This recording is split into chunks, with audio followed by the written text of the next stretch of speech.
আছে বা আমরা কিছু মানুষ আছি, আমাদের বেশিরভাগ মানুষেরই পড়াশোনা করতে ভালো লাগে না, তাই না? কিন্তু এই সত্যটাই আমরা এখানে বলতে পারি না এই ভয়ে। আপনাদের কাছে একটা অনুরোধ করব, আমরা যতক্ষণ এই জায়গায় থাকব আপনারা সত্য কথা বলবেন। যাই হোক, পড়াশোনা করতে ভালো লাগে না কার কার? একটু হাত তুলবেন। পড়াশোনা করতে, ওই যে একটা ছেলে হাত তুলছে,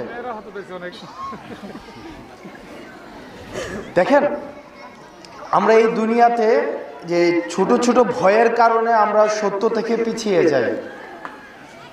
নিশ্চিত মৃত্যু জেনেও যে মানুষগুলো কখনোই সত্য থেকে পিছপা হয়নি, জানে যে আমি এই কথাটা বললে আমাকে জেলে নিয়ে যাবে, আমাকে আয়না ঘরে নিয়ে যাবে, আমাকে বন্দী করা হবে, আমার পরিবার মৃত্যু ঝুঁকিতে থাকবে, সেটা জেনেও এই বাংলাদেশে যে গুটি কয়েকজন মানুষ কখনোই সত্য থেকে পিছপা হয়নি এবং যারা বলিষ্ঠ কণ্ঠ সব সময় বজায় রেখেছে, যারা অন্যায়ের সাথে কখনোই আপোষ করে নেই, সত্য এবং মিথ্যার মধ্যে যে পার্থক্যটা রয়েছে সেই পার্থক্যটা সব সময় বজায় রেখেছে, তাদের মধ্যে আপনাদের সামনে অন্যতম রয়েছে আমাদের মুস্তাক ফয়েজি হুজুর।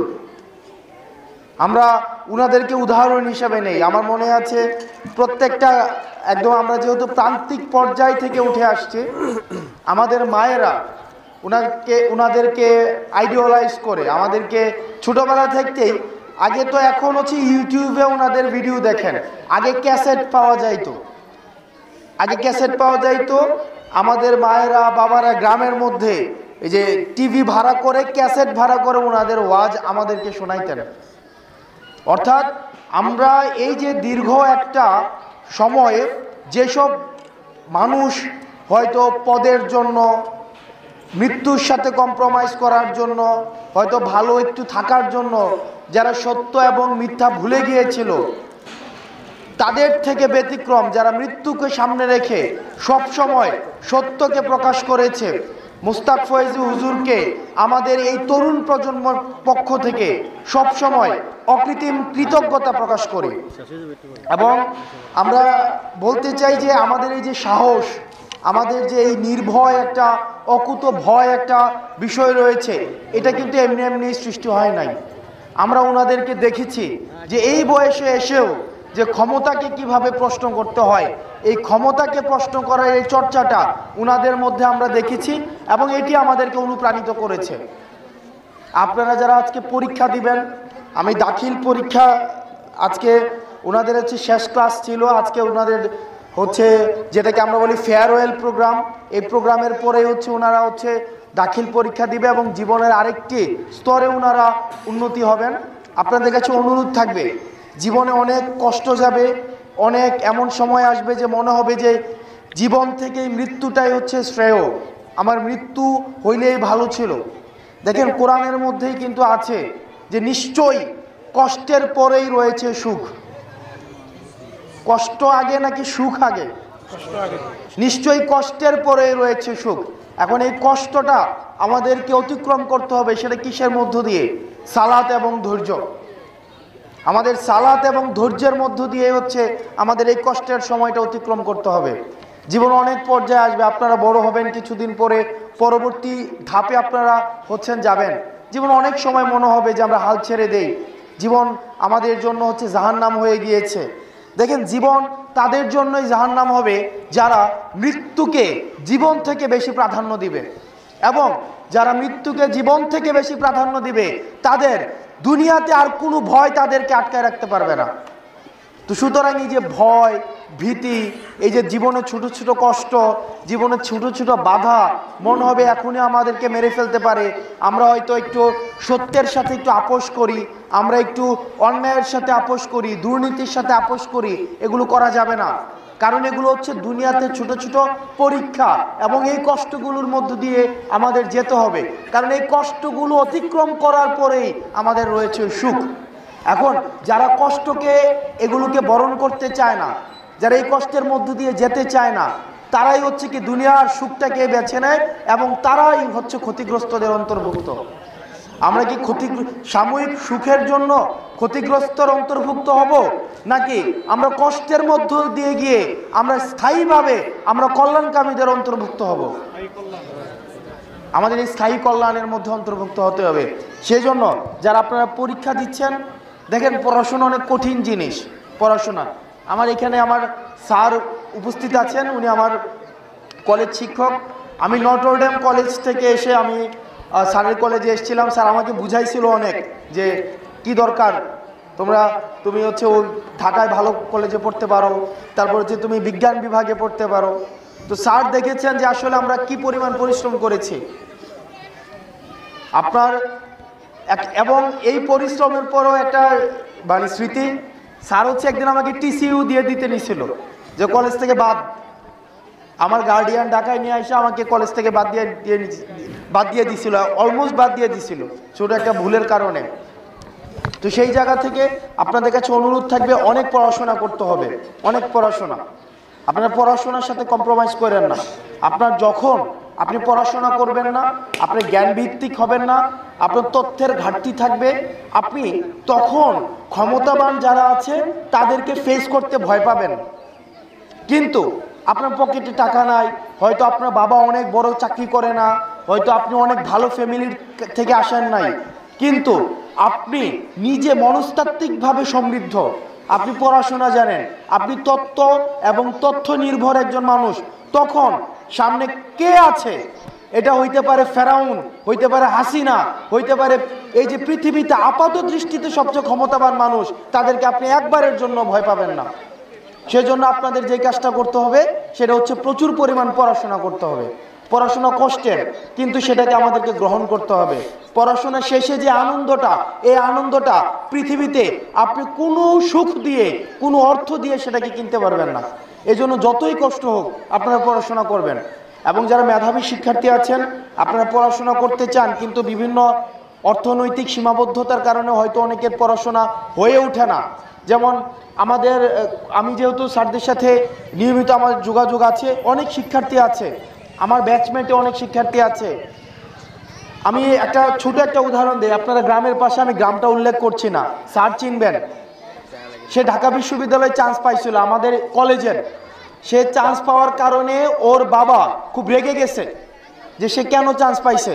আমরা ওনার ছেলেকে সহায়তা করেছি, এটার জন্য আমাদের প্রতি প্রচণ্ড রাগ। কারণ ওনার ভাতিজা ঢাকা বিশ্ববিদ্যালয়ে চান্স পাইতে যে 4 মাস সময় লাগে কোচিংয়ে, ওই সময়টা ওনার ভাতিজা হচ্ছে ঢাকায় গিয়ে গার্মেন্টসে চাকরি করে অনেক টাকা ইনকাম করছে। তাইলে আমরা ওনার ছেলেটাকে নষ্ট করে ফেলছি। ঢাকা বিশ্ববিদ্যালয়ে চান্স পাইছে, এখন টাকা তো বাড়িতে দেয়ই না, বরং ভর্তির জন্য ওর বাপের কাছ থেকে টাকাও চাইতেছে। তার মানে ছেলেটা অধঃপতনে গেছে। আজকে 5 বছরের ব্যবধানে ওই ছেলেটা হচ্ছে বাংলাদেশ ব্যাংকের ডিরেক্টর, বাংলাদেশ ব্যাংকের হচ্ছে ডিরেক্টর। কষ্ট করতে হবে। আপনাদের যদি কোনো ধরনের সীমাবদ্ধতা থাকে আমাদেরকে জানাবেন, আমাদের এখানে শিক্ষকরা আছেন, ওনাদেরকে জানাবেন। আমরা চাই না কোনো মেধাবীরা ঝরে যাক, কারণ সমাজ থেকে যখন মেধাবীরা ঝরে যেতে থাকে তখনই হচ্ছে কি অযোগ্য ক্ষমতাবানরাই হচ্ছে সমাজে তখন দম্ভর সাথে তারা হচ্ছে সমাজকে শাসন করতে থাকে। এজন্য দেখবেন সমাজে কখনোই কোনো শিক্ষকদেরকে মেলের মধ্যে রাখে না। শিক্ষকদেরকে কখনোই দেখবেন কোনো একটা সভা সমিতিতে প্রথম চেয়ারটা দেয় না। সভা সমিতিতে প্রথম চেয়ারটা কাকে দেয়? টাকা যার আছে, যার গলাবাজি করতে পারে, সুদে টাকা আছে এলাকার মধ্যে, দেখবেন উনাদেরকে এলাকাতে মসজিদ কমিটির সভাপতি বানায়, করে না? কারণ আপনার যারা মেধাবী মানুষ, যারা মাথার মধ্যে মনস্তাত্ত্বিকভাবে সমৃদ্ধ, তাদেরকে আপনি নিয়ন্ত্রণ করতে পারবেন না। তারা সত্যটাকে সত্য বলবে। সবশেষে আমি হচ্ছে ব্যক্তিত্বের যে জায়গাটা, মানে আমরা মাঝে মাঝেই দেখেছি যে নতজানু থাকে অনেকে নেতার কাছে, এমপি মন্ত্রী, ওনাদের কাছে একটা নতজানু একটা ভাব থাকে না? কিন্তু আমরা সব সময় দেখেছি যে মুস্তাক ফয়েজি হুজুর উনি কাউকে, যে আমাদের তরুণদের মধ্যে একটা ব্যাপার আছে ড্যাম কেয়ার, কাউরে গুণী না, মানে একটা ব্যাপার থাকে না যে কাউরে এই ড্যাম কেয়ার যে ভাবটা, এটা আমাদেরকে খুব অনুপ্রাণিত করে। অর্থাৎ কখনো নত জানো না, এটার কারণে বিশেষভাবে আমি ওনাকে আলাদা করে আমি কয়েকবার ফোন দিতে গিয়ে কেটে দিছি যে উনি কি মনে করেন, উনি আমাকে বকাঝকা করেন কিনা, যে আমি থাকে না যে নর্মালি যারা একটু কাছাকাছি রাজনীতির কাছাকাছি আছে তাদেরকে মানুষ অপছন্দ করে, এটা হচ্ছে আমাদের সমাজের একটা ধারণা। কিন্তু আমরা এটাকে পরিবর্তন করতে চাই, এই ধারণাটা।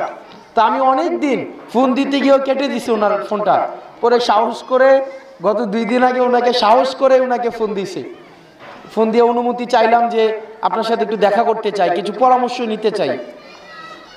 আশা করি যে অনুষ্ঠানের পরে উনি আমাদেরকে একটু সময় দিবেন, কিছু পরামর্শ দিবেন, কারণ উনাদের হচ্ছে এই পুরা জীবনে উনারা অভিজ্ঞতার মধ্য দিয়ে গিয়েছেন, প্রতিকূলতার মধ্য দিয়ে গিয়েছেন। উনাদের অভিজ্ঞতাগুলো আমাদের পরবর্তী পথটা আরো বেশি সমৃদ্ধ এবং প্রশস্ত করবে। মানুষ দেখেও শিখে, আবার ঠেকেও শিখে।